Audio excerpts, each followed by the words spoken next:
Good day everyone. So this time I was going to tell you great day everyone. So this time I wanted to tell you what I think are the most important things to have when you sew. So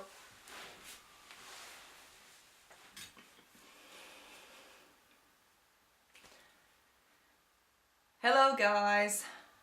Hope you're having a great day.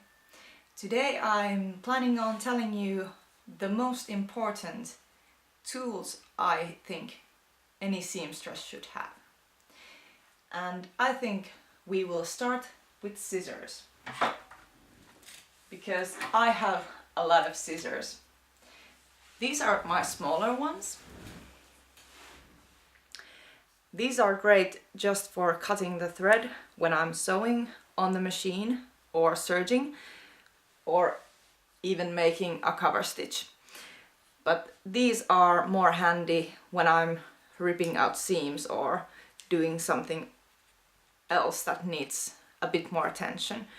Also, I think I prefer these ones with the embroidery machine. And then we have the pinking shears, which have this zigzag edge, so that when you cut with these, it creates a zigzag and it will not fray as much as it would without these. So if you don't have a serger, you can try using these. That might help. And I have two fabric scissors because in the wonderful world of Facebook someone said that these are the best fabric scissors ever, and these actually came together as a packet, and I actually didn't like these at first because I felt they were very flimsy feeling, because I have had these Fiskars fabric scissors for ages and these are very hefty, and these felt so flimsy, and now I've grown to love them. I even sometimes like them more than my Fiskars. Is that bad? And yeah, never use to cut these to cut anything else but fabric. I think every seamstress knows that you do not cut other things than fabric with fabric scissors, but when you're looking away, some family member will try to steal them, so these are to be kept safe. And then, as I said, you should cut only fabric with those. So I have also these scissors, which I use if I have to cut something like, well, like in the last video I used the heat transfer vinyl and I cut it by hand, those pieces that I didn't cut with the vinyl cutter because I was so lazy. So these I used for that. You should always have more measuring tapes than you think you'll need, because one of them will be missing every time. I think one is in the main house and I have two here in my studio. And this is a nifty little trick I have. I love to use, wait for it,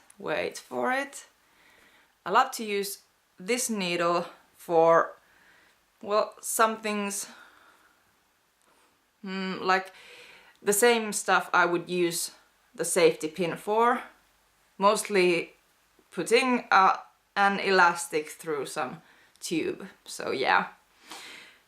But sometimes this is so much better than the safety pin because it doesn't have any edges that will get stuck on those seams, you know, when you've sewed something and you've turned it over, the seam is like, you cannot pass, you shall not pass. Yeah. So that is what I do, and also I keep it in my pin cushion with a safety pin, so I have both. And yes, I made it myself. I drew the little face myself. I did it with the Stitch Era embroidery software when I was very young. Seems ages ago. It was like 10 years ago. So yeah, I think I need a new one. What do you think? And I always have a waste basket near my sewing machine, because when I cut the threads from when I've sewn a seam, I want to put the thread in the trash right away, and my trash bin is under the table, so that wouldn't be very, well, ergonomical. How do you say it? How do you pronounce it?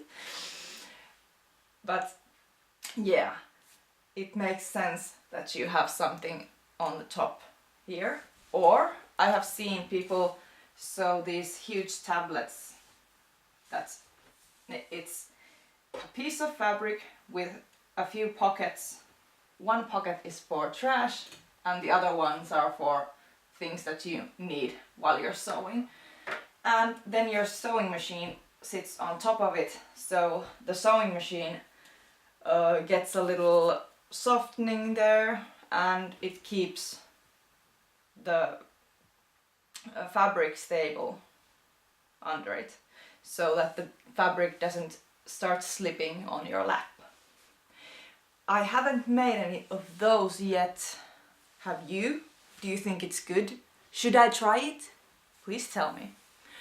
And yeah,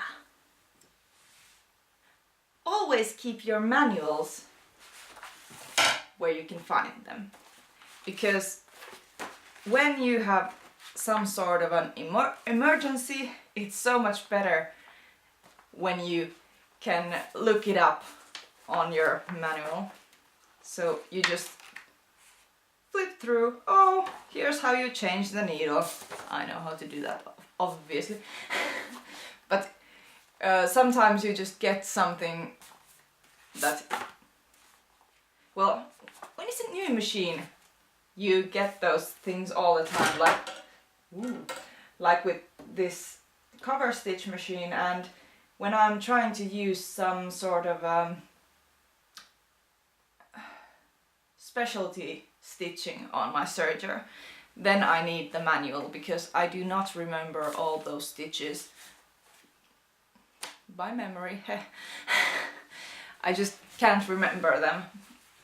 And even though my serger does have an LCD screen, I do not know how to read it properly. I know that there's a corresponding number of the stitch type, and then there's this little picture of what the stitching looks like. But I really love how well Bernina has made this. Does it have it in English? Of course not! So annoying. So it has this very cool where you can search the stitch.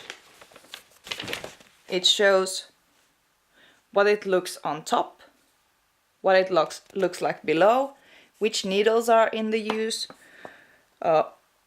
what is the desired tension for all of the needles, the top ones and the ones below, how wide is your cut,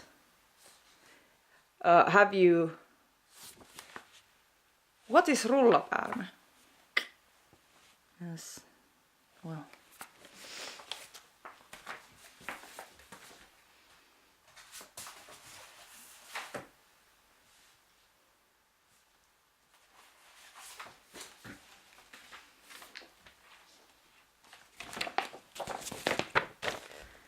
So the Bernina manual is actually very handy because you can see everything you need to know about the stitch you're going to use. This is the stitch name and it just says how the stitch is going to look like and everything you need to pick out the stitch on the machine. And then there's like, where is it? Well, there's the most usual problems you might have, and then there's some sort of extra directions like this one, how you can make these kinds of ruffles with the serger. I don't think I have tried it yet, but it comes with this sort of a ruffling foot. It's not actually a ruffling foot, but it's a foot that you can feed the elastic through, so serves as a ruffling foot. And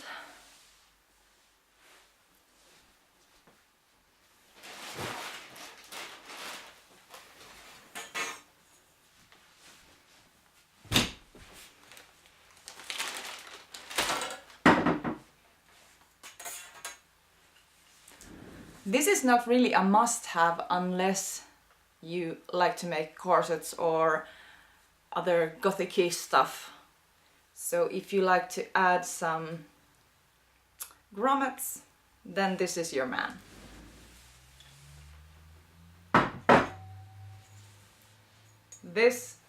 I love this guy. So this is a 60 centimeter ruler that's made of aluminum, I think, and so it doesn't break easily and it's very sturdy. I use it mostly with this large cutting mat I have, and when I use them to get together I usually just cut the HTV to a certain measurement. So I'm not sure if anyone will be as excited about this as I am, but well, I'm easily pleased.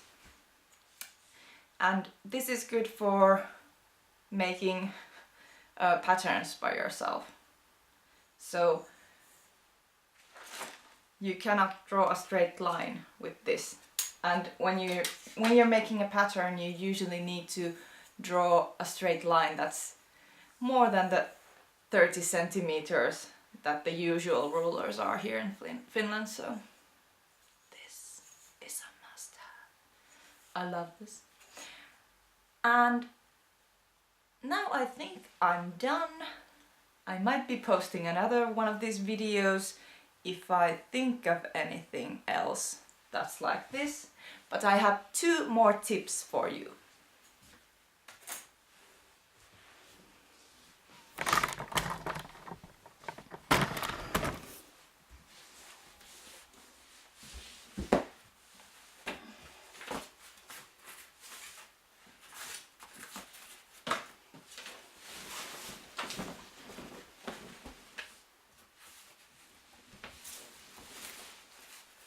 Tip number 1. I do not remember where I heard this, where I learned this, but you need a piece of cardboard from anything you want, as long as it's clean. And then when you have fabric, you just fold the fabric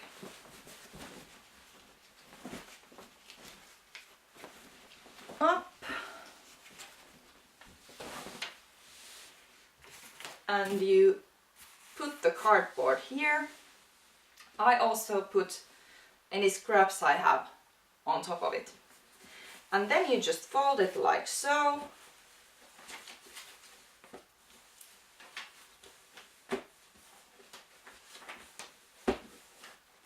And you have very neatly packed fabric.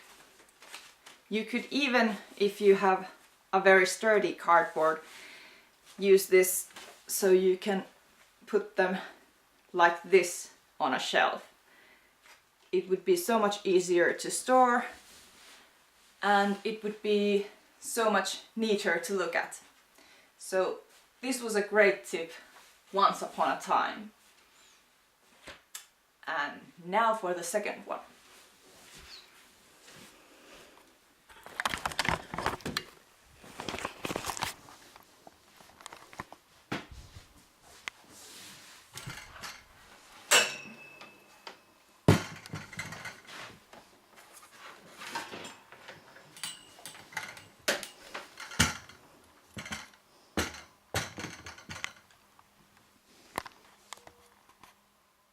I used to have a real issue on how to store my threads because I really wanted to see which colors I have.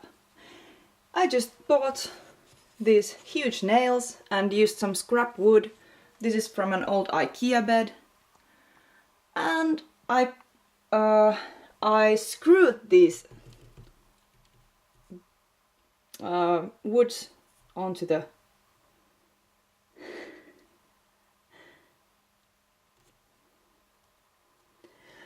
So I just screwed these pieces of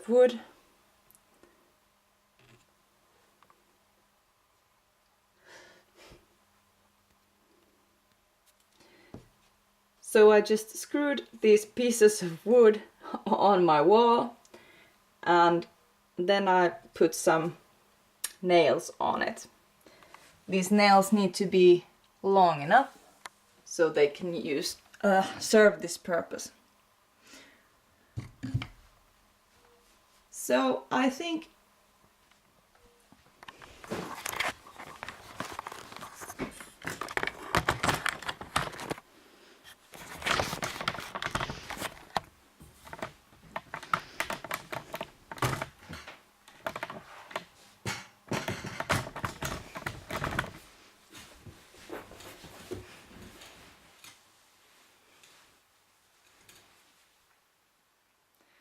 So this is it for today. I hope you enjoyed, and if you have any tips, please give me some, because I haven't been the most productive seamstress in a long time.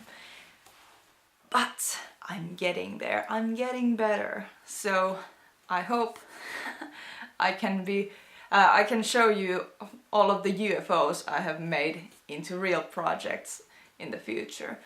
But I just started going to this,